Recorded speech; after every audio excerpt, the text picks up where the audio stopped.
வணக்கம். காசநோயின் இரண்டாவது பாகம். நிணநீர் கணுக்கள், லிம்ஃப் நோட்ஸ், குடல்கள், எலும்பு, ஏன் மூளையை கூட தாக்கக்கூடும். நுரையீரல் சாராத காசநோய் பாதிப்பு இந்தியாவில் 15% முதல் 25% வரைதான் என்றாலும் ஆண்டுதோறும் அதன் எண்ணிக்கை அதிகரித்து வருவதை பார்க்க முடிகிறது. இந்தியாவில் பெரும்பாலும் நுரையீரல் காசம் ஆண்களைத்தான் தாக்குகிறது. அதற்கு புகைப்பழக்கம் முக்கியமான காரணமாக இருக்கக்கூடும். பெண்கள் பெரும்பாலும் நுரையீரல் காசம் அல்லாத காச பாதிப்புக்கு உள்ளாகிறார்கள். அது வெளியே தெரிவதில்லை. தொடர்ச்சியான இருமல், குறைந்த அளவிலான காய்ச்சல், உடல் எடையை குறைவு உள்ளிட்ட பொதுவான காசநோய் அறிகுறிகள் நுரையீரல் அல்லாத ஏனைய காச பாதிப்புகளில் சட்டென தெரிவதில்லை. அதனால் அது போன்ற காசநோய் பாதிப்புகளை கண்டறிவது, சிகிச்சைக்கு உட்படுத்துவதும் இந்தியாவில் சவாலாக இருக்கிறது. நுரையீரலில் சாராத காசம் தாக்கும் போது முற்றிய நிலையிலேயே வெளியில் தெரிகிறது. அதனால் பெண்கள் பெரும்பாலும் சிகிச்சை மேற்கொள்ள வேண்டும்.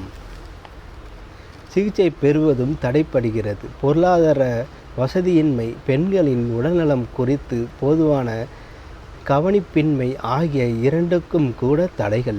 நோய் கண்டறியப்பட்டால் அதனால் சமூக ஏளனத்துக்கும் ஆளாகக்கூடும் என்றும் கருதி பெரும்பாலான பெண்கள் காசநோய் பரிசோதனை தவிர்க்கிறார்கள். திருமண வாய்ப்பு பாதிப்பு, மனமுறிவு, சமூக ஏளனம், காசநோய்க்கு சிகிச்சை கிடையாது என்கிற தவறான கருத்து உள்ளிட்டவை காசநோய் பாதிப்புக்கு உள்ளாகும் பெண்கள் சிகிச்சையை மேற்கொள்ள விடாமல் தடுக்கின்றன. 1982 மருத்துவர் ராபர்ட் கோஸ் என்பவர் மைக்ரோபாக்டீரியம் டியூபர்குலோசிஸ் காசநோய்க்கு காரணமான பாக்டீரியா என்கிற பாதிப்பை கண்டுபிடித்தார். 1943 காசநோயை குணப்படுத்த செப்ட்ரோமைசின் கண்டுபிடிக்கப்பட்டது. 1950 பிறகு ஆன்டிபயோட்டிக்ஸ் எனப்படும் நுண்ணுயிர் எதிர்ப்புகள் கண்டுபிடிக்கப்பட்டன. இப்போது அந்த நுண்ணுயிர் எதிர்ப்புகளுக்கு காசநோய் பாக்டீரியாக்கள் எதிர்ப்பு சக்தி பெற்றுவிட்ட நிலைமை ஏற்பட்டிருக்கிறது. காசநோயை எதிர்கொள்ள பன்முக நடவடிக்கை தேவைப்படுகிறது.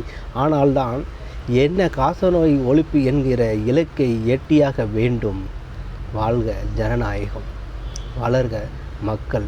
எந்த ஒரு நோயின் நொடியும் இல்லாமல் நல்லபடியாக வாழ வேண்டும், விழிப்புணர்வுகளை இருக்க வேண்டும் என்று சொல்லிக்கொண்டு வாசகன் ரிப்போர்ட்டர் ஆகிய நெல்லை மாவட்டத்திலிருந்து குரல் கொடுக்கிறேன். நன்றி, வணக்கம்.